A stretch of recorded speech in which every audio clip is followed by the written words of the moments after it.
Demokrasi. Sebenarnya sesulit apa sih sebuah negara yang menganut sistem demokrasi? Bagaimana negara itu bisa mencapai kestabilan, kemajuan, atau puncak kestabilan itu sendiri? Apa saja kendalanya? Belanda memerlukan hampir atau lebih 100 tahun untuk mencapai kestabilan hingga kemajuan sampai saat ini. Kenapa 100 tahun? Sesuatu akan menjadi stabil, akan menjadi lebih ideal atau unggul setelah sesuatu itu melewati berbagai macam proses. Kenapa Belanda menjadi negara satu-satunya dari sekian ratus negara? Dia dipilih menjadi pusat hukum dunia. Dia adalah negara yang mempunyai International Court of Justice. Karena kestabilan Belanda itu sendiri. Dia netral dan dikenal dengan negara yang sangat jauh dari konflik.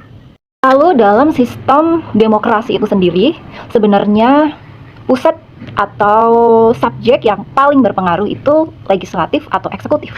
Lalu situasi sekarang sebenarnya bagaimana yang terjadi di negara tercinta kita ini? Tidak ada transparansi yang kuat sehingga menimbulkan publik itu terlalu cemas, bertanya-tanya sehingga timbullah konflik internal antar sesama, antar tim. Krisis narasi. Kebenaran akan terlihat samar-samar, abu-abu atau malah kabur.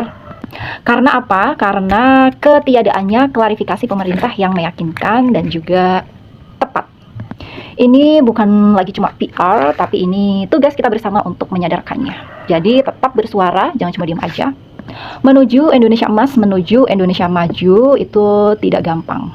Ada banyak hal-hal yang harus dikuliti, menyadarkan atau memberi edukasi atau literasi politik kepada masyarakat itu juga nggak kalah penting. Karena masyarakat yang nggak tahu apa-apa, mereka akan dimanfaatkan oleh kaum elit yang tidak bertanggung jawab. Jadi kemajuan atau Indonesia emas itu cuma jadi wacana kalau kita diamkan saja. Di perjalanan kita itu sebenarnya masih sangat amat jauh.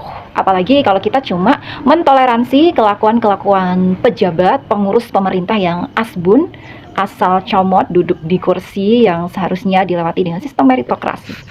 Bukan malah semakin maju, tapi malah semakin mundur.